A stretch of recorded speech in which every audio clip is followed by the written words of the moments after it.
Nah, biasa dengan desinfektan, dengan alkohol, dengan apa untuk bersih. Nah, setelah itu baru diolesin madu. Dan alhamdulillah tidak jadi amputasi. Nah, lalu madu juga bisa untuk meningkatkan trombosit. Ya. Nah, ini pernah kejadian di beberapa negara. Nah, termasuk yang diangkat yang sangat banyak ya kejadian itu di Indonesia dan di Mesir. Ya, di Mesir itu ada satu kisah keluarga dokter. Kebetulan bapaknya adalah seorang dokter, tapi dokter di perbatasan. Ya, jadi perbatasan Palestina. Pada saat itu bapaknya tugas ke sana, ternyata anaknya itu trombositnya turun, drop. Ya, bingung. Akhirnya pembantunya ini telepon dan dibilang udah minumkan madu. Nah, karakter trombosit memang kalau turun terus dan tidak ada yang bisa mendongkrak. Tapi ketika dia naik beberapa poin tahap ke atas, beberapa tangga ke atas, nah itu silakan minum madu, banyakin dia cepat lompatannya. Ya, jadi madu bisa untuk meningkatkan trombosit. Ya. Ya, nah madunya panas atau dingin kalau bisa campur aja.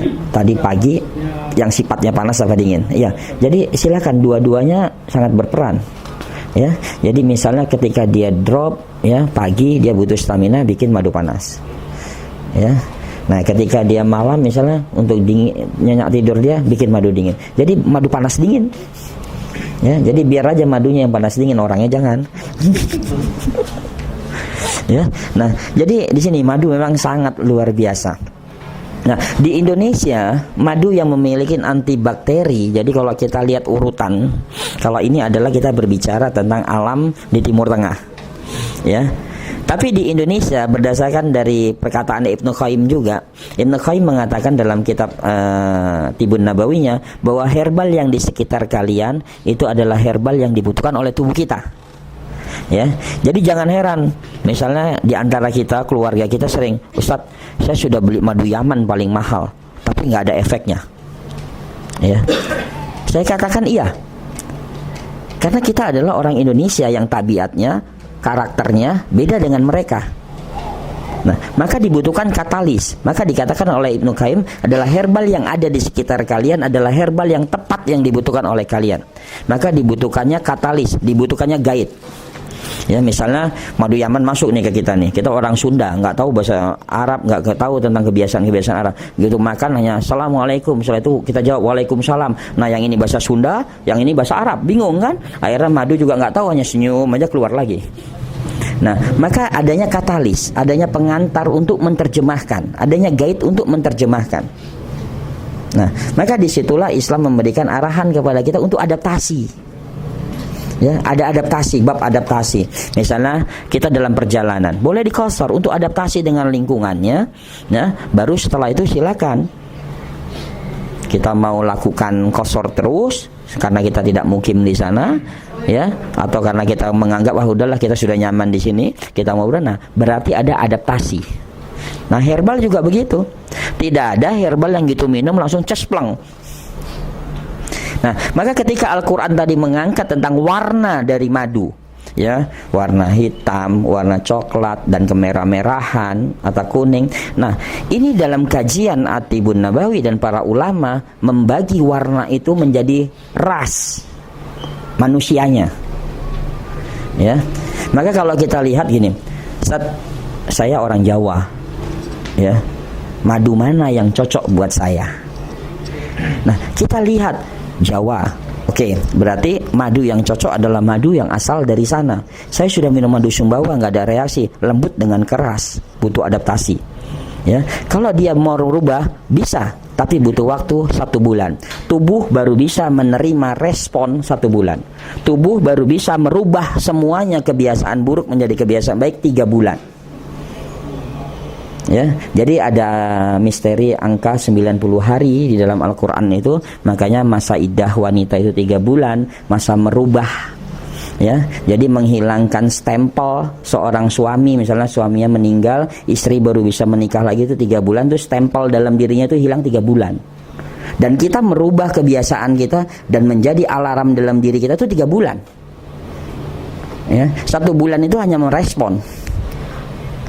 Ya, coba aja kita mulai menghafal Al-Quran. 1 bulan pertama baru adaptasi, 3 bulan sudah terbiasa. Setelah 3 bulan kita menghafal, sekali duduk bisa 2 lembar, 3 lembar, karena sudah membiasakan. Maka standarnya adalah 3 bulan. Ya, makanya wanita yang ditinggal baru bisa menikah lagi 3 bulan. Ya, karena stempel suaminya hilang 3 bulan. Maka tidak boleh kemana-mana. Itu uji DNA loh. Ya, jadi seorang ilmuwan meneliti, ya ternyata akhirnya dia mengakui bahwa Islam adalah agama yang menjaga tentang wanita tersebut. Nah, pada saat istrinya diteliti, ternyata anak yang terakhir itu stempelnya bukan dia sendiri. Jadi banyak stempel laki-laki lain. Jadi ternyata istrinya selingkuh pada saat uji DNA. Nah, itu baru bisa hilang lama. Maka Islam yang mengajarkan tentang derajat yang tinggi untuk kewanitaan. Ya, nah jadi tadi kebiasaan itu akan berubah semuanya selama 3 bulan. Maka madu dari luar yang kita konsumsi, ya, atau madu kita yang kita konsumsi, dia berefek maksimal, ya. Kalau madu itu sesuai dengan rasnya, dengan kesukuan kita, itu bisa cepat, ya, karena sudah terbiasa. Misalnya orang Sumatera kasih madu Sumatera, ya, atau madu Sumbawa, sama-sama keras, ya, sama-sama keras. Nah, orang Sunda misalnya, kenapa dengan randu, dengan madu Jawa cukup? Ya, anak saya peradangan Ustadz, boleh kasih madu randu aja, reda. Kasih kaliandra aja, nikmat, karena sudah satu. Ya, sudah menjadi satu kebiasaan dan karakter yang sama. Yang keras sama keras, yang lembut sama lembut. Nah, tapi yang sulit nih yang kelahiran Jakarta nih, nggak ada madunya nih. Madu kecapi ya. Karena nektarnya itu cuma kecapi bunganya kan. Nah, jadi inilah madu. Jadi kalau kita bicara dari bunganya, ya, dari nektarnya, dia berkhasiat. Maka kalau kita lihat Cleopatra, kalau kita lihat sejarah-sejarah dulu, ketika pasukan itu baru pulang perang, yang dibuat adalah cake bivolen, bukan cake madu, cake bivolen. Bivolen itu serbuk bunga, dijadikan roti. Jadikan roti, karena apa? Bivolen nutrisinya itu 25.000 kali daripada madu. Ya, yang tertinggi dari hasil perlembahan adalah royal jelly, jadi bukan propolis.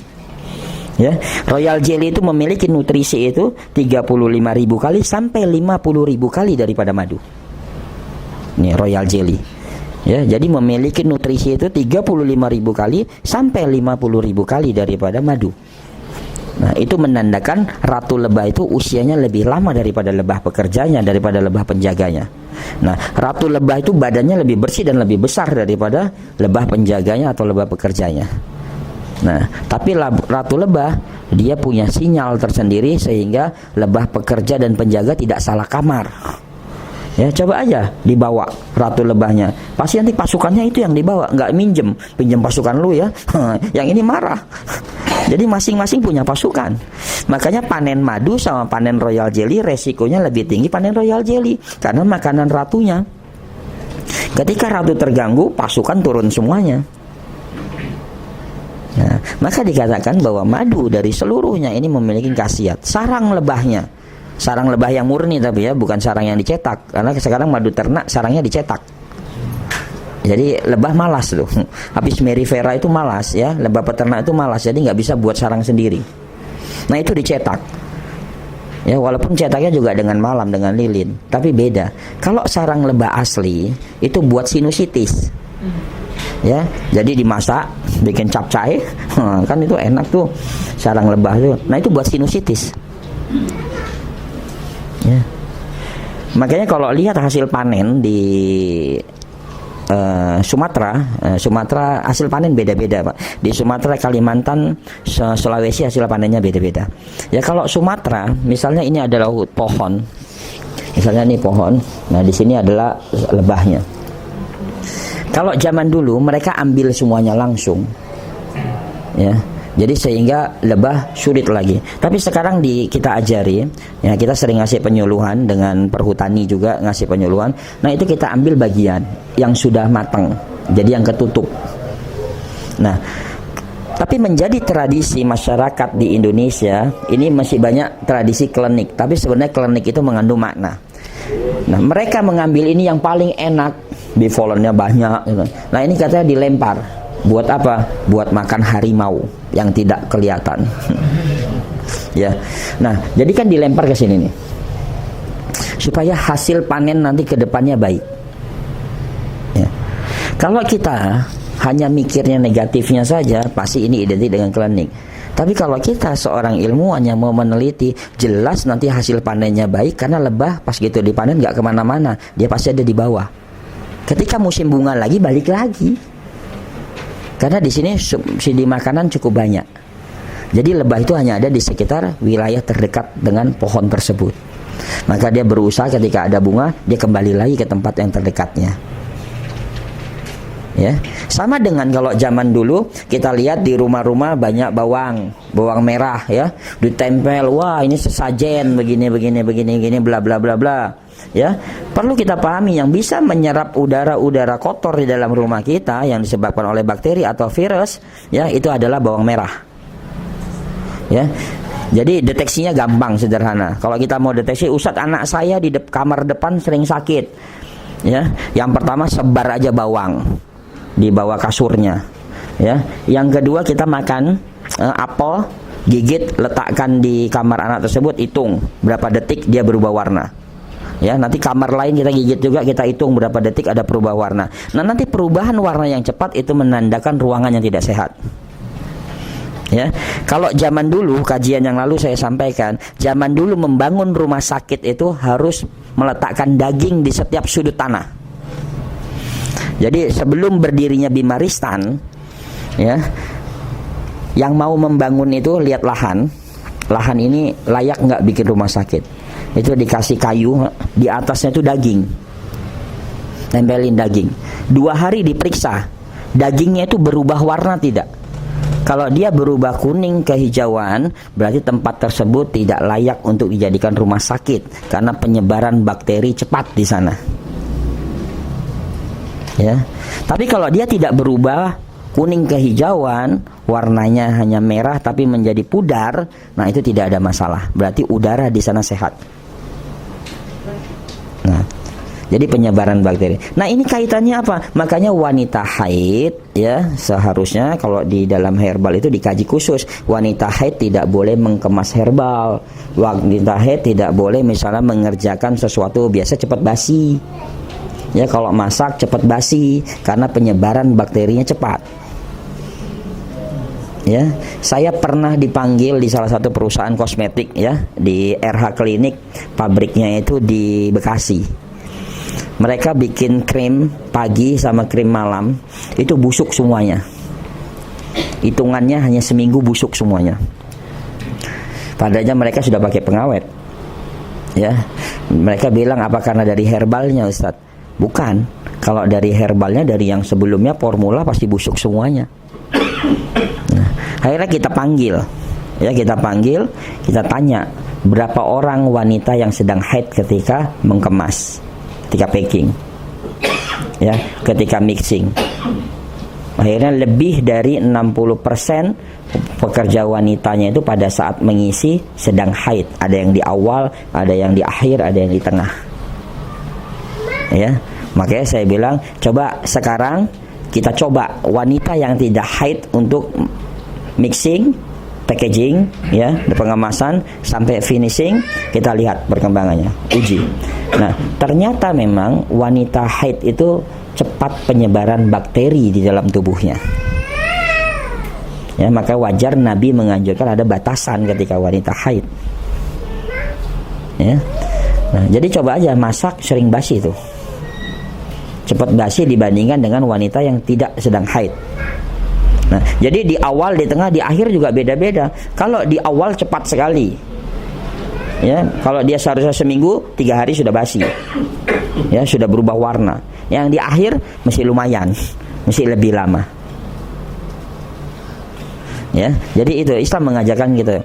Nah, maka dari madu tadi bisa mengatasi berbagai macam penyakit-penyakit. Nah, terutama misalnya Ustaz, saya punya miom atau kista, atau misalnya Ustaz, saya mau jadikan wajah, krim pada wajah, bagaimana caranya? Bisa dengan madu. tapi cari madu yang sifatnya asam. Nah, madu yang sifatnya asam itu bisa mengangkat sisa-sisa logam berat yang ada di kulit wajah.